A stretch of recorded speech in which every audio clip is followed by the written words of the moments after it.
And I saw on YouTube, I don't remember what the gentleman's name was, but he's like, obviously only like older black men say this. He's like, young black men with great vernacular. I love it. Like I'm just like, oh, that was my cousin. That was my cousin from St. Louis. That was Alex. Yeah, I feel like that was the voice. Yeah. Young black men with great vernacular. Right on, young blood. You know, he's a lyricist. So when it comes to like words, he's like really in tune to what people are saying. Okay. He's a trucker too, so he's on the road for hours at a time. So he said that this is something that keeps him up and keeps his mind active. What cousin was this, you said? This is my dad's nephew, Alex. Okay. He's from St. Louis. Cousin Alex, man. Hey, we creating this content for you, brother. Appreciate you. While you on them roads, you know what I'm saying? Ice road trucking, whatever it is that you're doing, man. We doing this for you, man. Yes, sir. Yes, Thanks for the support.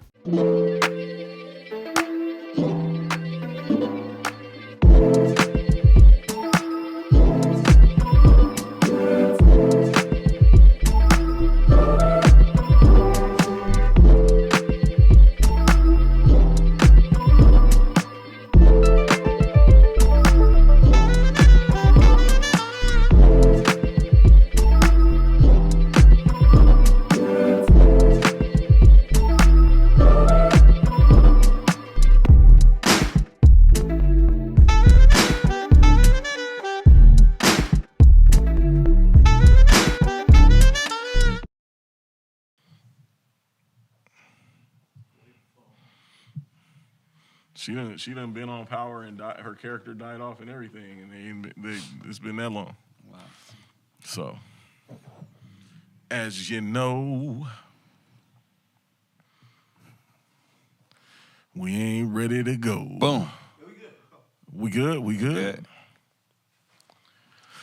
All right, y'all. Yeah, baby. Back at it again. One more again. We here. Watch Me Develop podcast. I am Don, the Blaptist. Me. 1/3 of the Watch Me Develop podcast. Thanks for rocking with us. To the left of me, baby, you're right. What's going on, y'all? Stephen Joshua, 1/3 of the Watch Me Develop podcast. An imperfect man pressing towards a perfect plan. I don't always get it right, but I'm still in the fight. What? Watch me develop. He practiced that. Okay. Watch me develop. And to the right of me, I got John Butch Jr., baby. What's happening? Well, I don't have a whole spiel like Josh just did. I wasn't prepared for that. I'm trying to get like Don. Ready to film, but hey. Hey, man. Hey, try to keep up. It's all good. I don't have bars for you guys. Watch me develop. Watch him develop. Yeah, watch him develop. He gonna develop one by the next episode. It was all good. Hey, but thanks for rocking with us, man. We are, plugging away at dropping these episodes. Again, like if you guys, this is your first time joining us, make sure that you go ahead and like and subscribe to our channel on YouTube. We are on all the platforms. We are on all of them, ALLUM, all of them. So make sure that you go ahead and tune in and check us out, man. If you ain't able to watch us, then listen to us. You know, go on Spotify. You in your car, on your commute, whatever it is, listen to us, man. And please also make sure that you follow us on IG. Facts. Drop some questions on IG, some topics, some things that you'd like us to discuss or cover. Just feel free to go ahead and reach out, man. We are accessible, and we're open to any kind of feedback, man. We appreciate you guys tuning in and hanging with us. I got something for y'all. We're approaching like episode 10, and so what has been your guys' favorite episode thus far? Because I know Josh was telling me the other day, he's like, man, Wednesdays, I'd be feeling like a viewer. Like, I don't see it, and I've watched it 100 times by then. Right. So, what's y'all's favorite episode so far? Shoot. I don't know. You got a favorite episode, Josh? Yeah, I definitely do. Well, I think it was the episode before last. I don't remember the name of it, though. I just know it was the episode before last. What was the topic? The topic was... You talking about the one that was like about like was it sharing who to share the vision with or like Oh yeah, that was it. That one. Okay. That one. Thank you, because I was about to draw a blank. We will not edit that out of this episode. Right, exactly. It's real. Bing, bing, bing, bing. You gotta know. You have to do in the final production of this episode. You gotta put the the Reading Rainbow space behind him. Butterfly in the sky.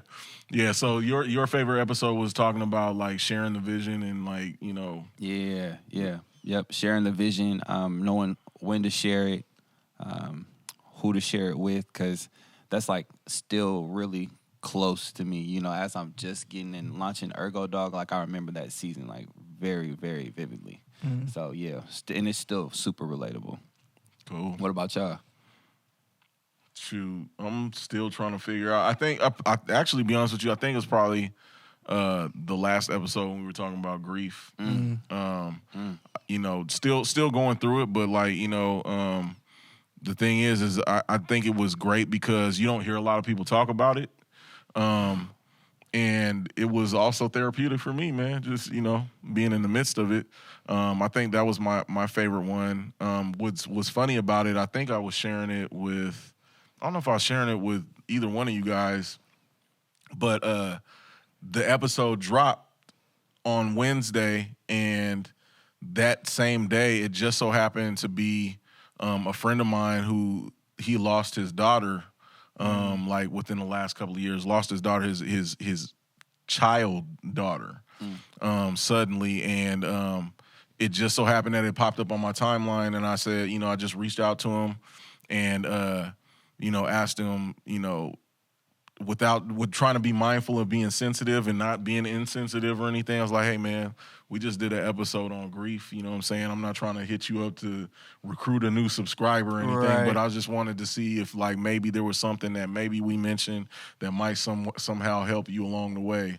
You know what I mean? Or something that you can listen to and then give us some feedback on it. Because I think one of the most powerful things in that episode was not only talking about the grief of loss, which you brought up, from the C.S. Lewis book that you were reading, not only the grief of loss, but also the grief of the potential of what could be. And so, you know, and that's what this whole podcast is about, is like about potential. Like we're, you know, utilizing our potential, and we're pretty much doing this to see what could this become. Right. Yeah. So, yeah. Something else that was dope about that was my brother hit me up, and he said another thing that was extremely powerful about it is he said, you don't really hear men talking about grief at all. Facts. Ever. Either. You know what I'm saying? So I think that also was powerful to see 3 black men being vulnerable. You know, that was dope, and that was encouraging, because I know that's something that's also relatable and that a lot of people experience. Absolutely. I think so far, I mean, I don't want to be the guy. All the episodes are my favorite. But just the whole journey so far, man, has been, like you were saying, we're tackling some concepts and some conversations that people know about, but they're afraid to talk about. And so I think on one end, it's almost like threefold. On one end, we're talking about business and the starting of our businesses and, you know, everything like that. We're talking about what it is being just a man. We're talking about what it is being a man of God, too. So we're like bringing all those 3 things together. People that aren't in the faith that are like, oh, wait, Christians are regular people. Okay, cool. Like, I don't have to be perfect in order to be a part of this body. And then, 2, just being able for us to expose our shortcomings or whatever might happen. It gives some people the liberty to be like, I don't have to be perfect. Like, even everybody knows business doesn't go perfect every single time. Absolutely. Yeah. And so, obviously, I think one that's the most like relevant to me now is episode 8. I think I don't know. I'm losing track The one of the that numbers. just dropped, right? Yeah. Yeah. Just about grief because it was current. It definitely brought some perspective. It gives me an opportunity to learn you guys better, understand where you guys are going through, and so, yeah. Yeah. I think that'll be a great segue into this little point I wanted to bring in. We say we're almost 10 episodes in, right? And every time we come in here, you know, we're giving our all. You know what I mean? We're bringing our all. We're bringing our hearts to the table, our hearts to the podcast. But the fact of the matter is that while we do have some friends and some family listening, like, this is still very small. You know what I mean? In the grand scheme of things. So there was this quote that I heard the other day. I wanted to share with you. It is from Nathan Barry. He's the founder of ConvertKit. He said, "How many great TV shows have you discovered in season 3 or later? I started watching Game of Thrones after they had released their 3rd season. This is such a common experience. There's so much content being created, we can't possibly discover it all. So instead, we wait for the best content to float to the surface over time. If step one in building an audience is to produce great content, step two is enduring long enough to get noticed. Yeah. That part. That's fact. That part. That's good. You know what I mean? That's good. So if any thoughts come off the rip, y'all can share them. I got a few thoughts on that topic. I've got thoughts I've experienced before. Like, this isn't technically my first vlog / podcast. My wife and I were doing one for a short amount of time, and all of a sudden, we had a bunch of copycats come up out of the woodworks. And what I realized, and obviously we didn't stand the test of time. Let me just be up for it and honest with that, because life happened. We had a kid. Yeah. But I was watching my parents, my dad and stepmom had an unofficial podcast when they really had one. They had a following. People watched them every week. My stepdad gets up every morning and does Bible studies. He has a following too. And so it's just kind of like to see that thing of, you have dedicated people, a dedicated community because of your persistence. Both of them were doing it for like months and like years at a time. And to see that is where you kind of see that foundation being built. Like, I had said it a couple episodes ago, like, I don't ever want to be in the position, like, I feel like I'm getting too old to be the idea guy. Like, whatever I put down on paper, let's get this done. Yeah. And so that's what I feel about this is like, by no means is doing a podcast easy. By no means is doing a podcast, what's the word I'm looking for? Convenient. Yeah. But the fact that we're doing this to create a platform, and like the ET quote where he's talking about, you know, I'm not gonna wait to be asked to be brought to a table. I'm gonna build my own table. Right. Yeah. That's what I feel like we're doing right now. And so while we're in our earliest stages, like I said, we're only on our first 10 episodes. We're building something, and I can see the horizon, like what this is creating, not only for us, but for people around us, our community, to kind of do the same thing, if not better. Right. Absolutely. Shoot. What was the question again? No, I'm just playing. That would sound like wisdom right now, bro. Nah, on the real, man, shoot, I can relate to that because, to be honest with you, I'm going to just, you know, be honest, like, I kind of didn't really want to do it today. I like, the thought crossed my mind, like, Tell me about it. Man, let's just go ahead and, like, kind of postpone this. Yeah. You know, but my thing is really being big on consistency. You know what I'm saying? Like, I don't care if it's ugly, like, if it's a mess, you know what I'm saying? Make it a beautiful mess. Just make sure that it's moving in the direction of progress. We're moving forward, right?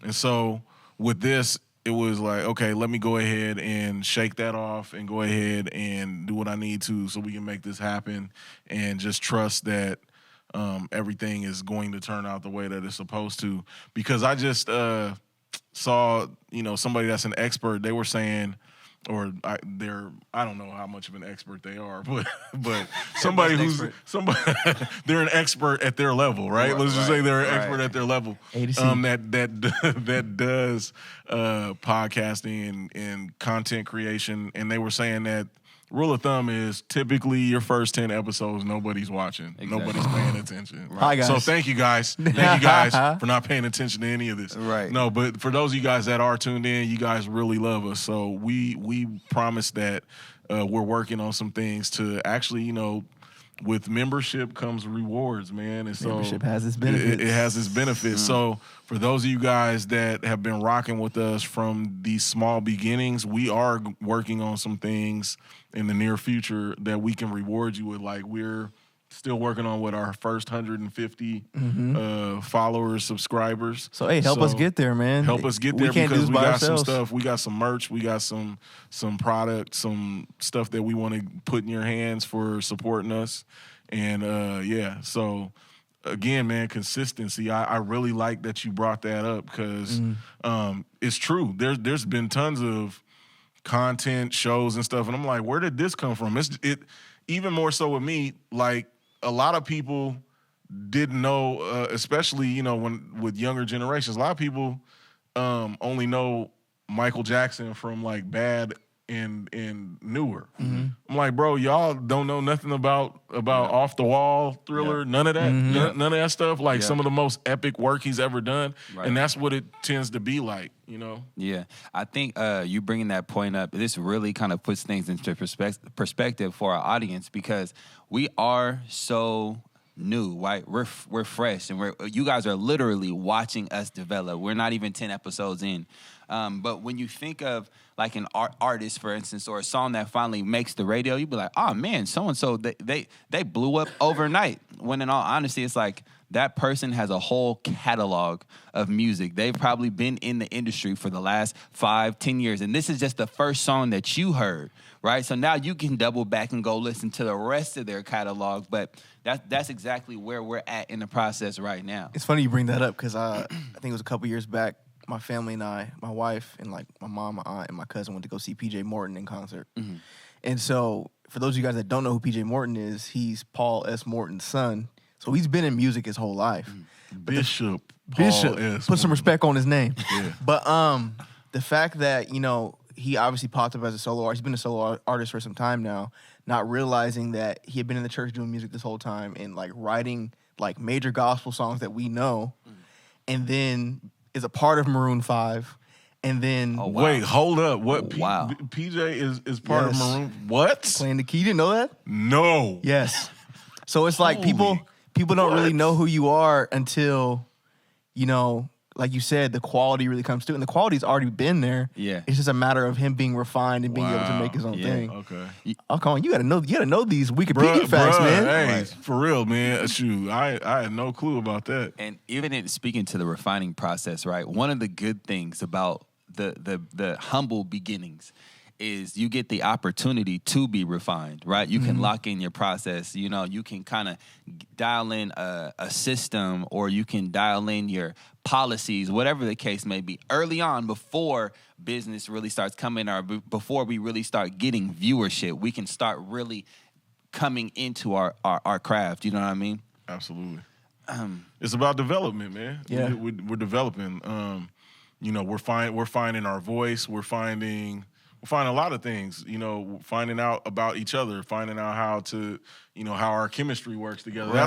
That's one of the things that I have heard as far as like feedback is concerned, which has been, you know, really refreshing, because I didn't want this to seem like it was a forced thing. You know what I'm saying? I didn't want it to be like super scripted, and just, you know, I wanted us to be able to come in with some ideas, some things that are on our heart, have just real relevant conversation, and just see, you know, where the conversation goes. It's and funny. Hopefully somebody will benefit from it. You brought that up. That was one or two things that I saw that I can remember as far as feedback and comments have been going as far as social media goes. So, like, I got a call from a family member that was like, yeah, I would much rather you guys do episodes than lives, because episode, you guys' chemistry is like fire. He's like, on the lives, he's like, not that you guys don't know each other, but he's like, you have to have that awkward wait to like know if somebody's talking or not. Yeah. So he's like, it throws y'all's chemistry off. So he's like, stick to the episomes. I hope you guys don't plan on going live. Right. I was like, you know what? I appreciate the you know, the critique. Yep. And then I saw on YouTube, I don't remember what the gentleman's name was, but he's like, obviously only like older black men say this. He's like, young black men with great vernacular. I love it. Like, I'm just like, Oh, that was my cousin. That was my cousin from St. Louis. That was Alex. Yeah, I love you feel like that was the voice. Yeah. Young black men with great vernacular. Right on, young blood. You know, he's a lyricist. So when it comes to like words, he's like really in tune to what people are saying. Nice. Okay. He's a trucker too, so he's on the road for hours at a time. So he said that this is something that keeps him up and keeps his mind What active. cousin was this, you said? This is my dad's nephew, Alex. Okay. He's from St. Louis. Cousin Alex, man. Hey, we creating this content for you, brother. Appreciate you. While you on them roads, you know what I'm saying? Ice road trucking, whatever it is that you're doing, man. Ice we road doing trucking? we doing this for you, man. Yes, sir. Yes, Thanks sir. for the support.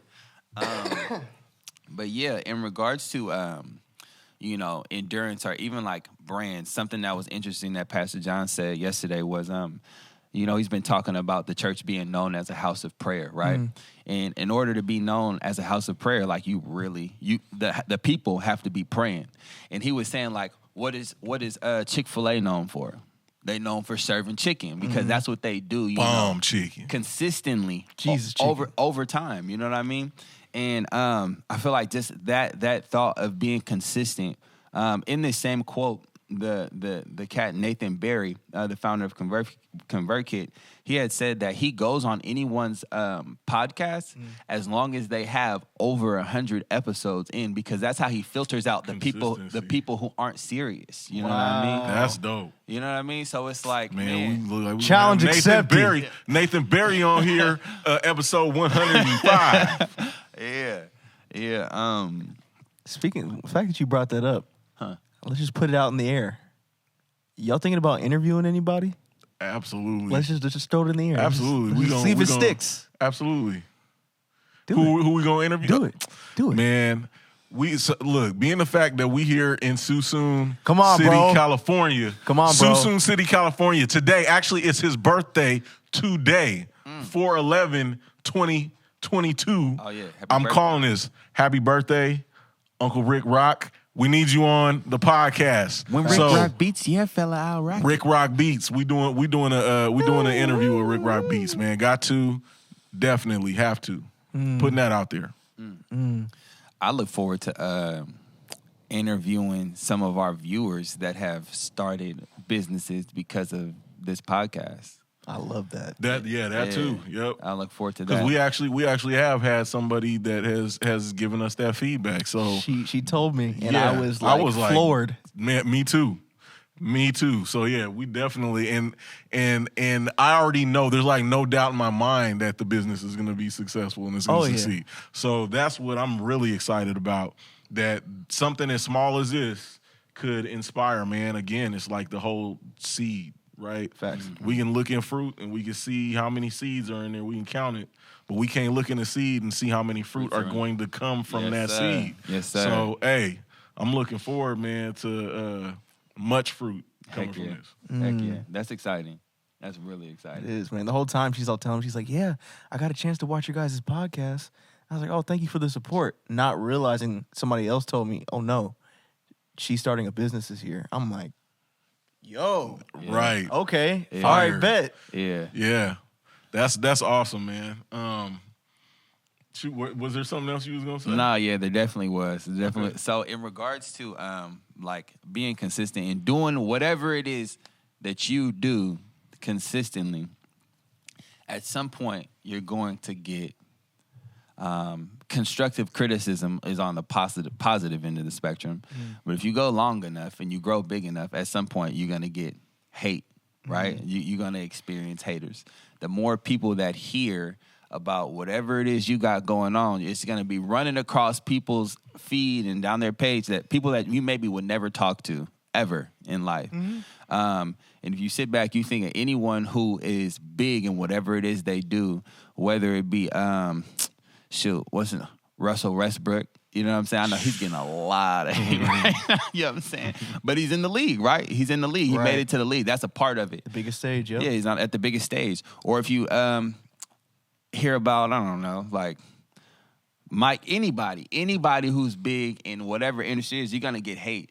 I'm curious to know, like, have you guys experienced any constructive criticism or even any hate that kind of like hindered or maybe caused you to feel like I need to hold back or maybe brewed up a little bit of fear and not wanting to launch whatever it is you were going to launch? I'll wait because I got to formulate my to make sure you say my it correctly. response to that. Yeah. On the top, thinking about it quickly, personally, yes, I have received some constructive criticism. But over the years, I've learned to take everything, whether it's good, bad, support, with a grain of salt. So, like, in the sense of, if it's good, what you did was dope, bro. Like, you're fire, bro. You got so much better. Oh, thanks, man. I appreciate that. Hey, man, that video kind of sucked.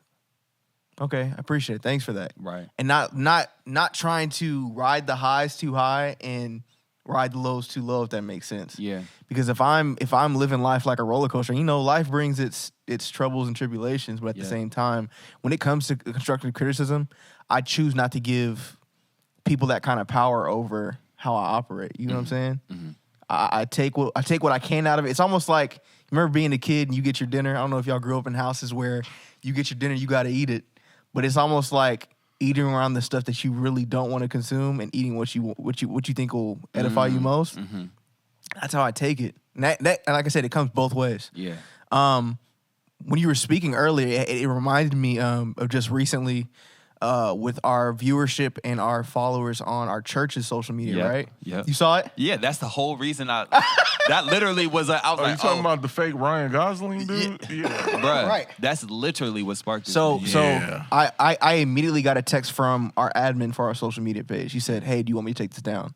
And I said, "Nah." I was like, "I got time today." Yeah. So I went on I there. got time today, I cuz. went on there and I engaged him or whatever. But long story short, I knew it wasn't going nowhere. Yeah. But I bring that up to say, the bigger that you get, the more likely it is you get more haters and trolls. Absolutely. So it reminds me of like this. I don't know if you guys have ever seen like ships that fish with like the big nets, right? Mm-hmm. The bigger the net is going to be, yes, you're going to bring in more fish, you're going to bring in more success, but there's going to be trash in there too. I like that. And so the bigger the net, expect to get more trash. But then again, expect to get more fish. So it's like that comes with the growth. And so like it matters what you're going to do with it. Obviously, you're not going to put it in with the fish so that it gets consumed later or gets put in with the fish. Yeah. You're going to make sure that it's taken out and put in its proper place. It's work. It's work and effort to separate. Right. yeah. So that's always been my analogy is like, especially on one end on my personal business, I haven't gotten to the point yet where I have like 30 haters. I mean, they're probably quiet right now. Yeah. But on a more major level, because I'm a part of an organization, I've seen it already. Yeah, for sure. Right. So Shoot, man. I've always gotten criticism, whether it's constructive or what's the opposite? Deconstructive. Deconstructive, whatever. But also for me, man, I also have had trust issues. I'm gonna just put that out there. I've had trust issues. So when somebody has told me that I'm really good at something, I'm like, man, I think you just putting a little too much on it. And then when somebody says that I'm bad at something, and like later on I find out that what they said was bad was actually good, then I'm mad at myself because I listened to that, or I allowed that a place. And so for the most part, I try to I just try to keep balance. You know what I mean? I'm my biggest critic at the end of the day. And so to be honest with you, I've become more concerned in recent times regarding like what is my self-talk? What is because the inner critic is what tends to sabotage everything. Like you can have people that are in the stands that are heckling all day, and that can be ignored. Yeah. That can be ignored, but at the same token, what am I telling myself internally? What messages am I sending myself? Because I've found that I've done more self-sabotage than any damage that's come from the outside. Wow. You know what I mean? So I pretty much try to maintain a regimen in which I can, just giving myself grace. Yeah. Learning that I don't have to be a perfectionist, because perfectionism, what I found out is perfectionism is procrastination disguising itself as perfectionism. Like, oh, it's not ready yet. Oh, I'm not ready yet. No, it's not. It's not ready. No, I'm just procrastinating. Whoa. I'm procrastinating. It's just like, oh man, do you do such and such? Do you do such? And I heard you were good such and such. Oh no, man, I'm all right. No, you're not being humble. You're hiding. You're hiding, right? So the thing is that the internal is what is, because we lie to ourselves all the time. Yeah. Right? We lie to ourselves all the time, or at least I can speak for myself personally. I've lied to myself tons of times, and I've said, I know I need to do this, and so I'm going to do this, but then I've negotiated some kind of out that's going to let me off from doing what it is that I know needs to be done. And so at the end of the day, I'm more concerned.